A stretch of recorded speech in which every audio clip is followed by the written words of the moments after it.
Well, so many people out of work, possibly out of their homes. The economy is causing more stress than you realize. Financial consultant Karen Lee joins us next with 3 ways to relieve that stress and improve your savings. It's the #1 issue in American homes, getting your financial house in order. Today in our weekly financial fix, stress and money. Let's bring in Karen Lee, the author of It's Just Money, So Why Does It Cause So Many Problems? It causes problems, Karen. It sure does. A new study shows that people are really inordinately stressed out. I guess that's not that big of a surprise, but the number 60-70% we're talking about. And this is the American Psychology Association. They do this study every year, and inevitably the top stressor is money, second is work, and like you said, 60 to 70%.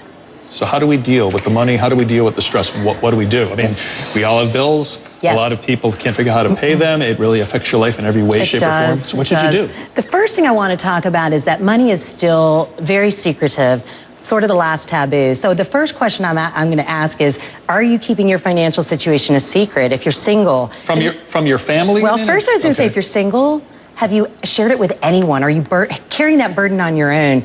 If you're married and you're the spouse that handles the finances, have you shared it with your spouse? A lot of people will try to keep it to themselves. So the first thing is to start to share your situation and perhaps get help from a professional to start to share the burden, so to speak. Why do people keep it to themselves? Well, you know, we were just raised in a society that we'd rather go on national TV and talk about our sex lives and talk about our money. It's just still a taboo subject.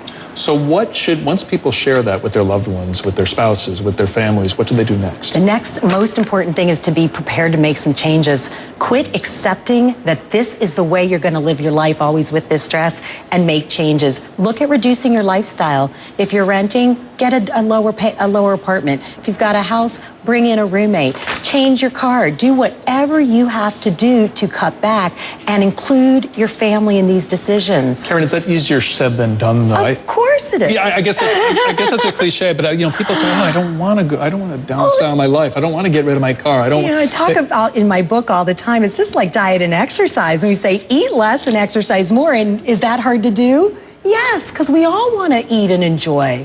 It is hard, but I can tell you as someone who's lived it, if you will do these things, you can get that monkey off your shoulder, the stress of money. Tell me about that, what you just said, living it. Well, I've lived it. I've lived beneath my means all my life. So did my parents. My first couple chapters in the book are autobiographical. They built the American dream, multimillionaires. My dad was an immigrant.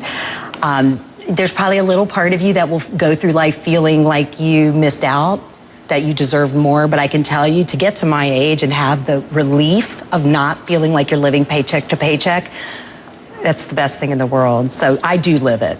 So finally, the last question I have for you, what's the very first thing somebody could do today to get their life in order? 2 things. 1, pay off all consumer debt, and we're going to say it's hard.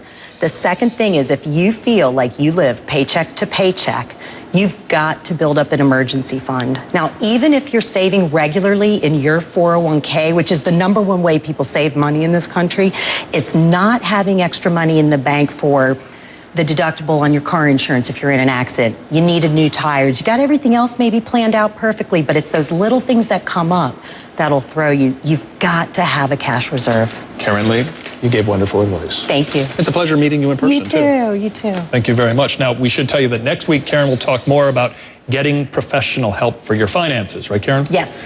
Get more information by reading Karen's book. I love the title. It's Just Money. So why does it cause so many problems? Doesn't talk to you like that. I just talk to you. Or you can reach Karen at KarenLeeandAssociates.com.